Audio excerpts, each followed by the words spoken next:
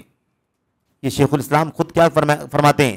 کہتے ہیں کچھ لوگ یہ سمجھتے ہیں کہ جب ہم اہل الحدیث کہتے ہیں تو اس سے مراد وہ ہیں جو حدیثیں روایت کرتے ہیں یا انہیں یاد کرتے ہیں، جبکہ اس پر ہمارا لفظ دلالت کرتا ہے، نہ وہ ہماری مراد ہے، ہمارا لفظ بھی دلالت نہیں کرتا اور ہماری مراد بھی یہ نہیں ہے۔ اہل الحدیث سے مراد صرف اور صرف محدثین نہیں ہے۔ کہتے ہیں کیوں؟ اس لیے کہ اہل حدیث وہ ہیں جو عقیدہ، فقہ اور عمل ہر حیثیت سے اس سے نسبت رکھتے ہیں، خواہ حدیث کی روایت کریں یا نہ کریں، حدیث کی روایت نہ بھی کرے لیکن ہر مسئلے میں حدیث پر عمل کرنے کی کوشش کرے، ڈھونڈے، اس کو اہل الحدیث کہا جاتا ہے۔ تو یہ اہل حدیث دوسرا بھی نام انہی کا نام ہے، کن کا؟ جو راہ سلف پر چلنے والے ہیں۔ پہلا نام اہل سنت والجماعت، دوسرا اہل الحدیث، تیسرا نام کا فرقہ ناجیہ۔ فرقہ ناجیہ، فرقے کے لفظ سے بہت زیادہ لوگوں کو دھوکہ ہوتا ہے، فرقے کے لفظ سے لوگوں کو بہت زیادہ دھوکہ ہوتا ہے کہ لوگ کہتے ہیں، ایک طرف کہتے ہیں کہ اہل حدیث فرقہ نہیں ہے، دوسری طرف فرقے کا لفظ آیا ہوا ہے، دوسری طرف فرقے کا لفظ آیا ہوا ہے۔ اگر لوگ اصل سے ہٹ جائیں، اگر لوگ اصل سے ہٹ جائیں، الگ الگ دھڑے میں تقسیم ہو جائیں اور کچھ لوگوں کو جو اصل راستے پر ہوں انہیں تنہا چھوڑ دیں تو فرقہ دکھائی دے گا کہ نہیں دکھائی دے گا؟ اصل راستے سے سب ہٹ جائیں، ایک فرقہ، دو فرقہ، تین فرقہ، سب بٹ کر کے 70 72 73 میں تقسیم ہو جائیں تو جن چند لوگوں کو چھوڑ کر کے ہٹیں گے وہ بھی ٹکڑا دکھائی دے گا کہ نہیں دکھائی دے گا؟ لیکن وہ اصل رہے گا کہ نہیں رہے گا؟ وہ اصل رہے گا۔ بات سمجھ میں آ گئی کہ نہیں آ گئی؟ اس اعتبار سے اس کو فرقہ کہا گیا کیونکہ وہ بھی 73 میں سے ایک دکھائی دے رہا ہے، نہ یہ کہ بعد میں نکلنے والا، بعد میں الگ تھلگ ہونے والا نہیں ہے۔ شیعہ نکل گئے، رافضی نکل گئے، ایسے ہی کون نکل گیا؟ صوفیہ نکل گئے، منکرین سنت نکل گئے، خوارج نکل گئے، قدریہ نکل گئے، جبریہ نکل گئے، اہل کلام نکل گئے، معطلہ نکل گئے، قدری، اور اتنے سارے فرقے نکل گئے، تو آخر میں کون باقی بچا؟ اہل السنت والجماعت۔ تو اب اتنے سارے دھڑے نکل گئے تو وہ اہل السنت بھی فرقہ دکھائی دے رہا ہے لیکن وہ اصل راستے پر چل رہا ہے، وہی نہیں ہٹا، بقیہ سارے لوگ ہٹ گئے۔ اس اعتبار سے اللہ کے نبی صلی اللہ علیہ وسلم نے فرقہ فرمایا ہے۔ تو فرقہ ناجیہ، اس کو نجات پانے والی جماعت کہا جاتا ہے، نجات پانے والی جماعت، یہ بھی اس کا ایک نام ہے۔ کہاں سے یہ نام آیا؟ اسی حدیث سے، اس میں اللہ کے نبی نے فرمایا کہ میری امت 73 فرقوں میں تقسیم ہوگی، 72 جہنم میں ایک جنت۔ ایک جو کہا نا وہی نجات پانے والی ہے کہ نہیں پانے والی؟ وہیں سے یہ نام بن گیا۔ یہ ناجیہ کا نام کہاں سے نکلا؟ جب 72 جہنم میں جائیں گے تو جہنم سے نجات پانے والا ایک ہوگا، اس لیے اسی ایک کو ناجیہ کہا گیا، اس اعتبار سے فرقہ ناجیہ کہا جاتا ہے، اور اسی کا تذکرہ اس سے پہلے کی حدیثوں میں آپ کے سامنے آیا ہے. اور آخری ایک دو باتیں آپ کے سامنے کہہ کر کے یہ چیپٹر ختم کر دیتا ہوں میں اذان سے پہلے 2-3 منٹ کے اندر. چوتھا نام کیا ہے؟ پہلا نام کیا تھا؟ اہل سنت والجماعت. دوسرا نام کیا تھا؟ اہل الحدیث. تیسرا فرقہ ناجیہ. چوتھا ہمارے سامنے یہ نام دیکھیے، طائفہ منصورہ. طائفہ کے معنی بھی جماعت کے ہوتے. منصورہ اللہ کی مدد پانے والا، اللہ کی مدد سے سرفراز ہونے والا، وہ جماعت جو اللہ کی مدد پانے والی جماعت، یہ بھی اسی کا نام ہے. اور وہی حدیث جو آپ کے سامنے آئی ہوئی ہے کہ اللہ کے نبی علیہ الصلوۃ والسلام نے فرمایا تھا کہ میری امت میں ایک طبقہ ہمیشہ حق پر قائم رہے گا. تو 72 تو ادھر ادھر چلے جائیں گے لیکن ایک حق پر قائم رہے گا. اللہ کے نبی نے اس کے بارے میں ایک خاص لفظ استعمال فرمایا تھا. وہ کیا تھا؟ منصورین. منصورین وہ اللہ کی مدد پاتے رہیں گے.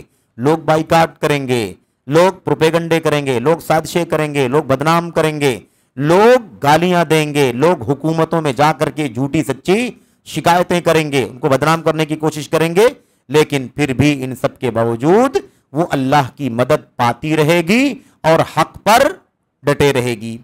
اسی اعتبار سے منصورین کے لفظ سے اس جماعت کا نام کیا پڑ گیا؟ طائفہ منصورہ. اللہ کی مدد پانے والی جماعت جب سب لوگ اس کا بائیکاٹ کر دیں گے. اور نہیں وقت ہے میرے بھائیوں، کسی اور موقع پر بات کرتا میں کروں گا کہ یہ عملی چیز ہے، پریکٹیکل چیز ہے. اس دور میں بھی بالکل ایک دم کرنٹ حالات کی بات کرتا ہوں، سارے فرقوں نے کوئی کسر نہیں چھوڑی ہے جماعت اہل حدیث کے خلاف پروپیگنڈا کرنے میں، سازشیں کرنے میں. لیکن اللہ تبارک و تعالیٰ کی حمد ہے، اس کا شکر ہے کہ سچائیاں سر چڑھ کر بولتی ہیں، روشنی خود کو منوا لیتی ہے، اور روشنی 1000 تاریکیوں کو ایک ساتھ میں گل کر دیتی ہے، اندھیرے ختم ہو جاتے ہیں. یہ اللہ تبارک و تعالیٰ کا نظام ہے ہر دور میں. تو بہرحال یہ نام ہے ان کا طائفہ منصورہ، اللہ کی مدد سے سرفراز. اور اس سلسلے میں کئی ایک روایتیں ہیں. اور 5واں ایک نام ہے ہمارے سامنے، یہ نام ہے جس کو ہم کہتے ہیں الغرباء. اس سے مراد وہ جماعت نہیں ہے جو الغرباء کے نام سے جانی جاتی ہے، جنہوں نے اپنا نام کیا رکھا ہوا ہے؟ الغرباء. یہ مراد نہیں ہے، وہ جماعت نہیں مراد ہے. یہ راہ سلف پر چلنے والوں کے صفاتی ناموں میں سے ایک نام ہے. یہ 4 نام آپ کے سامنے آئے، یہ 5واں نام ہے. یہ 5واں نام اللہ کے نبی علیہ الصلوۃ والسلام کی حدیث میں آیا ہوا ہے. یہ 5واں نام اللہ کے نبی کے حدیث میں آیا ہوا ہے. آپ نے فرمایا تھا کہ اسلام جب آیا تھا دنیا میں تو اجنبی تھا، کوئی پہچاننے والا نہیں، چند لوگ تھے اسلام کے ماننے والے. اور اس کے بعد دھیرے دھیرے الحمدللہ اسلام کے نام لیوا بڑھتے چلے گئے. پوری دنیا کے اندر اسلام کے ماننے والے پیدا ہو گئے. لوگوں نے کفر و شرک سے توبہ کیا اور اسلام کی چھاؤں میں آ گئے. لیکن پھر دھیرے دھیرے کیا ہوگا؟ پھر دھیرے دھیرے اسلام اجنبی ہوتا چلا جائے گا. اللہ کے نبی نے فرمایا اسلام مدینے میں ایسے سمٹ جائے گا جیسے سانپ اپنے بل میں سمٹ جاتا ہے. کما تعرض الحیۃ الی جوہریہا، جیسے سانپ اپنے بل میں سمٹ کر باہر پھیل جاتا ہے پھر سمٹ کر کے اندر غائب ہو جاتا ہے، ایسے اللہ کے نبی نے فرمایا مدینے میں اسلام سمٹ جائے گا. تو اسلام اجنبی تھا، پھیلا، اور پھر دھیرے دھیرے کیا ہوگا؟ اجنبی ہو جائے گا. اللہ کے نبی نے فرمایا تھا فطوبی للغرباء، ان اجنبیوں کے لیے بشارت ہے، ان اجنبیوں کے لیے خوشخبری ہے. یہ تو حدیث صحیح مسلم کی ہے. مسند احمد بن حنبل وغیرہ کی روایت میں اللہ کے نبی سے صحابہ نے پوچھا تھا اللہ کے نبی یہ اجنبی کون ہوں گے؟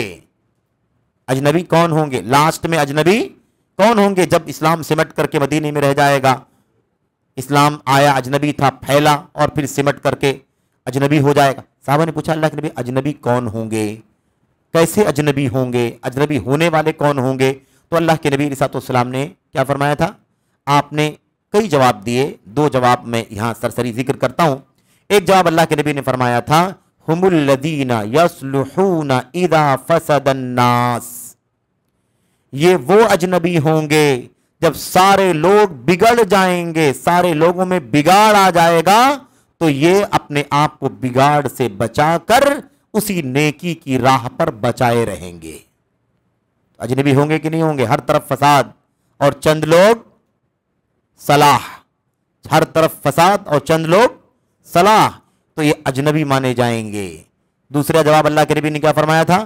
آپ نے فرمایا تھا ہم النزاع من القبائل، ہم النزاع من القبائل، قبیلوں میں، مختلف قبیلوں میں اکا دکا لوگ ملیں گے۔ غربا کون ہوں گے؟ اجنبی کون ہوں گے؟ جو بہت سارے قبائل ہوں گے لیکن اس میں جس کو دیکھو انحراف کی راہ پر چلے گا۔ اس قبیلے میں اکا دکا ملے گا، دوسرے قبیلے میں اکا دکا کوئی ملے گا، تیسرے قبیلے میں اکا دکا، یعنی نادر ایک دو کہیں کہیں ملیں گے۔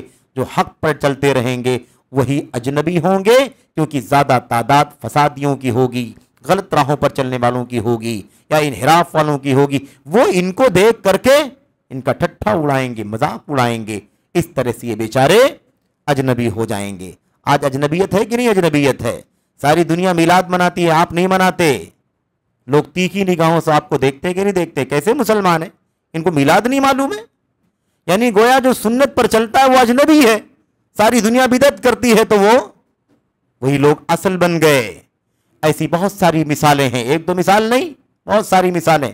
آپ اگر کہیں کسی کے سامنے کہہ دیں بھائی کہ ہم اللہ کے نبی، اللہ کے کلام نبی کی سنت پر عمل کرتے ہیں، جیسے نبی کے صحابہ کرام نے، تابعین نے عمل کیا ویسے عمل کرتے ہیں، ہم کسی امت کی کسی شخصیت کو آنکھ بند کر کے فالو نہیں کرتے، سب کا احترام کرتے ہیں، سارے ائمہ علماء کا احترام کرتے ہیں، سب کے علم سے فائدہ اٹھاتے ہیں، لیکن کسی کو آنکھ بند کر کے اس کی ہر چیز میں اس کی بات کو نہیں مانتے، تو لوگ کہتے ہیں کیسا مسلمان ہے، کیسا مسلمان؟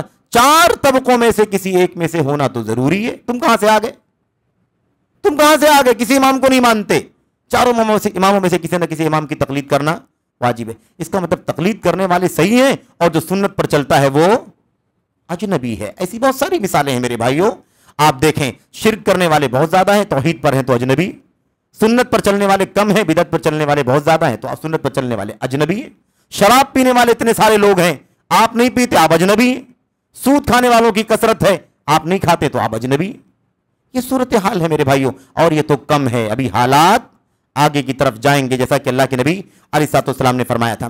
بہرحال میرے بھائیوں یہ چند باتیں تھیں اللہ کے نبی علیہ الصلوۃ والسلام کی حدیثوں کی روشنی میں، یہ ساری باتیں آپ کے سامنے آئی ہیں۔ اسی بات کو شیخ عبداللہ عبدالحمید اثری نے اپنی کتاب کے اندر لکھا تھا کہ السلف الصالح کا جو لفظ ہے یہ اہل سنت و جماعت کی اصطلاح کے مترادف ہے، یعنی چاہے آپ کیا کہہ لیں، السلف الصالح کہہ لیں یا اہل سنت والجماعت کہہ لیں، دونوں ملتا جلتا۔ کہتے ہیں اسی طرح ان لوگوں کو اہل الاثر، اہل حدیث، طائفہ منصورہ، فرقہ ناجیہ، اہل اتباع، یہ تمام ناموں سے بھی بلایا جاتا ہے۔ یہ سارے نام بھی کس کے ہیں؟ سلف کے راستے پر چلنے والوں کے نام ہیں۔ یہ تمام اسماء اور القاب علماء سلف کے یہاں عام اور مشہور ہیں۔ تو یہ بہرحال دو چھوٹے چھوٹے موضوعات تھے جو آپ کے سامنے اس مجلس میں پیش کیے گئے۔ اللہ سے دعا کرتے ہیں کہ اللہ تبارک و تعالی ہمیں ان باتوں کو سمجھنے کی توفیق عطا فرمائے۔ سلف کی راہ پر چلنے والے سچی راہ پر چلنے والے ہیں۔ نمبر دو، سلف کی راہ پر چلنے والوں کے بہت سارے صفاتی نام ہیں، یہ فرقے نہیں ہیں، یہ ان کی خوبیوں کے اور ان کی صفات کے اعتبار سے نام ہیں۔ اللہ تعالی ہمیں اور آپ کو سمجھنے کی توفیق عطا فرمائے۔ انحراف سے، نفس پرستی سے، ہوا سے، خواہشات نفسانی کی غلامی سے اللہ عز و جل ہم سب کو آپ کو بچنے کی توفیق عطا فرمائے۔ آمین رب العالمین وصلی اللہ وسلم وبارک علی نبینا محمد وعلی آلہ وصحبہ اجمعین۔ والسلام علیکم ورحمۃ اللہ وبرکاتہ۔